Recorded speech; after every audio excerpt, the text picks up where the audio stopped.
आशीर्वाद देने पधारे सुप्रीम कोर्ट के वरिष्ठ अधिवक्ता,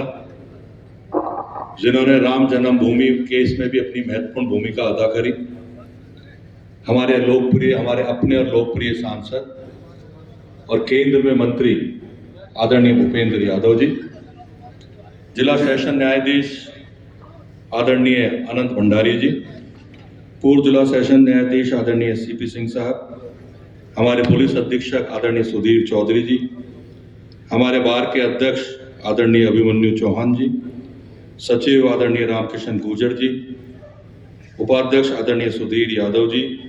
एवं कार्यकारिणी के नवीन कार्यकारिणी के सभी सम्माननीय सदस्यगण, मंच के इस ओर विराजमान सम्माननीय न्यायाधीशगण, सभी सम्माननीय अधिवक्तागण। सबसे पहले तो अलवर शहर का जनप्रतिनिधि होने के नाते हमारे अपने यशस्वी सांसद और केंद्र में मंत्री आदरणीय भूपेंद्र यादव जी को आप सबकी ओर से हार्दिक अभिनंदन करता हूं, हार्दिक स्वागत करता हूं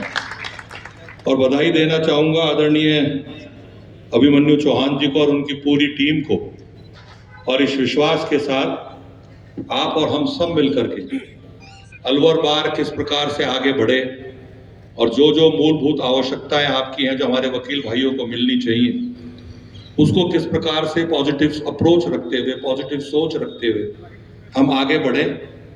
और साथ ही साथ जैसा कि डीजे साहब ने कहा, वकील और न्यायाधीश का संबंध कोई अनौपचारिक संबंध नहीं है, ये एक परिवार का संबंध है। और परिवादी जब वकील के पास जाता है न्याय के लिए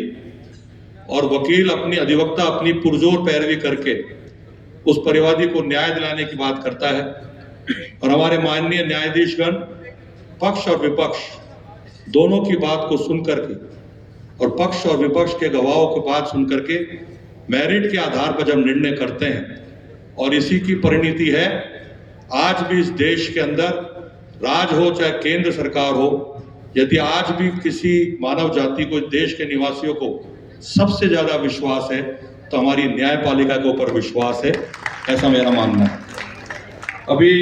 माननीय अध्यक्ष महोदय ने बार को मिलने वाले जो आपके कक्ष बनेंगे, जो हमारा नया जिला सेशन न्यायाधीश का जो कार्यालय बन रहा है, जो भवन बन रहा है जिसमें अलग अलग न्यायालय संचालित होंगे, उसमें बहुत पुरानी मांग थी और बहुत समय से लंबित थी। मैं विशेष रूप से धन्यवाद देना चाहूंगा हमारे यशस्वी सांसद और केंद्र में मंत्री आदरणीय भूपेंद्र यादव जी को और हमारे डेयरी के चेयरमैन आदरणीय नितिन सागवान जी को, क्योंकि चेयरमैन तो पहले भी रहे थे, लेकिन जब आदरणीय सांसद महोदय को वकीलों की एक महती मांग की आवश्यकता जान में आई और इस मांग को लेकर के मैं आपको बताना चाहूंगा, हमारे बार के सभी माननीय वकील साहिबान ने बहुत लंबे समय तक आंदोलन भी किया था और सौभाग्य से मैं उस वक्त विधायक था। उस आंदोलन में आपके पास आकर के बैठ करके आपकी बात सुनने का मुझे भी सौभाग्य प्राप्त हुआ था, लेकिन प्रतिपक्ष, उस वक्त सरकार प्रतिपक्ष की थी और मैं धन्यवाद इस मायने में देना चाहूंगा कि आपने उस बात को संज्ञान में लिया और एक अधिवक्ता की बात एक अधिवक्ता ही जान सकता है। और मुझे बताते हुए खुशी है कि हमारे बार के चेयरमैन साहब, अध्यक्ष महोदय और सचिव महोदय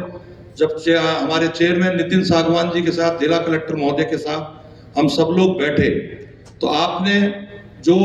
कार्यालय के अंदर हमको जमीन मिलेगी जिसका उद्घाटन होगा बहुत जल्दी, आप सबके आशीर्वाद से, आप सबके सहयोग से, उस जमीन के लिए तो सहमति व्यक्त करी। सामने की तरफ 3 बीघा जो जमीन है उसके लिए भी आपने सहमति व्यक्त करी है। एक परेशानी का आपने उल्लेख किया था कि हमारे बहुत सारे वरिष्ठ वकील साहिबान जो बुजुर्ग हैं, जो सीढ़ी चढ़ने में, मतलब सड़क क्रॉस करने में उनको परेशानी होगी, तो मैंने उस वक्त भी आश्वस्त किया था और आज भी आश्वस्त कर रहा हूं कि हम आधुनिक युग की ओर चल रहे हैं। सड़क के इस ओर से चढ़ने के लिए एक ओवरब्रिज बनाया जाएगा जिसमें सीढ़ी का प्रावधान होगा और आने वाले समय में वहां एक्सेलेरेटर लगा करके हम प्रयास ये करेंगे हमारे किसी भी अधिवक्तागण को किसी भी प्रकार की परेशानी का सामना नहीं करना पड़े। जब मैं आया था तो आपने, क्योंकि मैं सौभाग्यशाली इस मायने में हूं कि मेरा बड़ा बेटा भी आपके साथ अभी काम सीख रहा है और 5 ईयर लॉ करने के बाद आपके बीच में ही आपके साथ रह के काम सीख रहा है। आपने उससे कहा था कि तेरे पापा आ रहे हैं तो हम एमएलए से ये मांगेंगे, मंत्री जी आ रहे हैं सांसद कोष से ये मांगेंगे, लेकिन ना तो अध्यक्ष जी ने मांगा ना सचिव महोदय ने मांगा। मैं आपको ये विश्वास देता हूं माननीय सांसद महोदय की ओर से मैं अपनी तरफ से जो भी हमारे सांसद निधि से या विधायक निधि से आपको जो भी रिक्वायरमेंट्स होगी उसको पूरा करने का काम हम आपके दोनों ये जनप्रतिनिधि करेंगे। एक बार पुनः बार के माननीय अध्यक्ष महोदय को और पूरी टीम को और विशेष रूप से जिन अधिवक्तागणों ने इनका चयन किया है उन सबको बहुत बहुत धन्यवाद ज्ञापित करते हुए अपनी वाणी को विराम दूंगा। जय भारत, जय हिंद।